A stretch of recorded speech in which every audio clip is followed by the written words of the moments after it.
Well, thank you, Valerie. Thank you very, very much. And my apologies to all for being a moment late. But let me second what Valerie said with respect to the efforts of everybody. This is our last meeting that she mentioned. And I have to say that over the 4 years of this effort, I'm personally really grateful for and impressed by the extraordinary distance we have traveled here. This all-of-government effort has really been very, very significant. Everybody here has contributed significantly in their agencies, and I think this administration can be extraordinarily proud of what we have done to raise the profile of this challenge and to have an impact on countries all around the world. So I hope everybody feels positive about that, because I think we ought to. Human trafficking is one of the few issues that we face, all of us, on a day-to-day basis in governing, where there's no, unlike a lot of other issues that are clouded by nuance or a kind of complexity, this is not complex except in the execution of the things we know we have to achieve.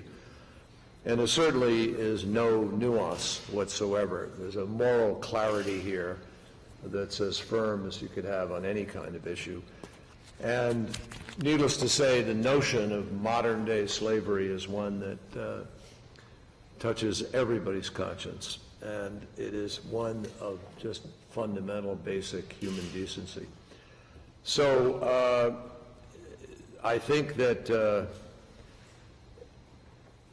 there are daily threats that are unfathomable that some people live with in some part of the world, whether it's a pregnant woman who had a miscarriage on a factory floor and then was forced, this is outside of Bangkok, and she was forced to keep peeling shrimp for the next 4 days, or a fishing crew in Eastern Europe that was coerced into working up to 22 hours a day, knee-deep in freezing water, or a young woman and girls who fled their homes as refugees only to be victimized by large sex trafficking rings elsewhere.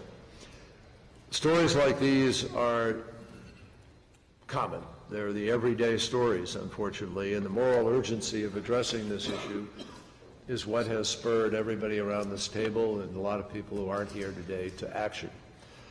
But I want to be clear, this is not simply a question of right versus wrong.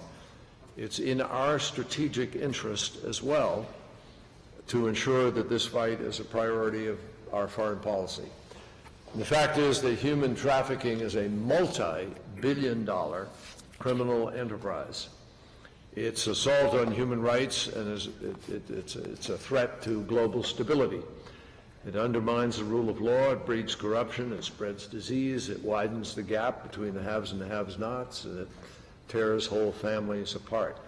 So it's counter to every single thing that we are trying to accomplish in the field of development and everything that we would like to see in our communities and in communities elsewhere in the world as we try to live up to the 2030 development goals.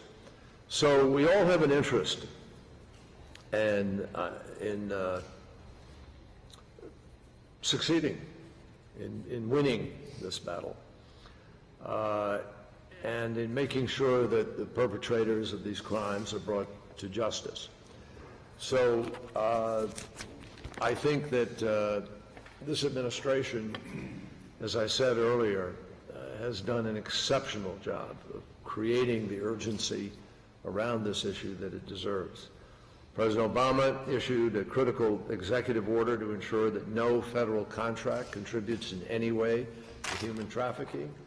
It's why in this year's TIP report, the State Department is calling on every government in every region to develop a better understanding of the needs of at-risk populations and to adopt strategies to reduce their vulnerability and keep them safe. And I will comment that today, what we learned last year is that if we engage with countries 2 or 3 months out, we can have a major impact on getting them to kick in to meet what we see as becoming a challenge in the reports.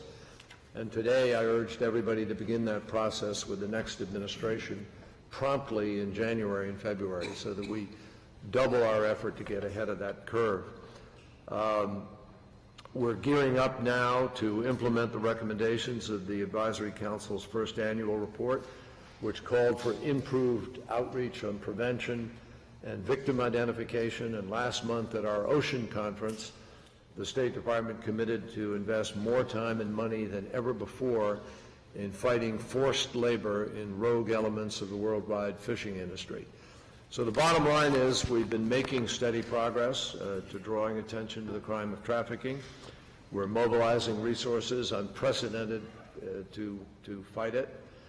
And obviously, I hope everybody here will make sure that we'll make the efforts necessary to make further gains and build on the past successes. So I hope today we're not just going to take stock, but we're going to push harder across the board, that we keep the momentum going and ensure that this critical work leaves the next administration with the best starting point that anybody's ever had, and I'm absolutely confident that that's going to be the case.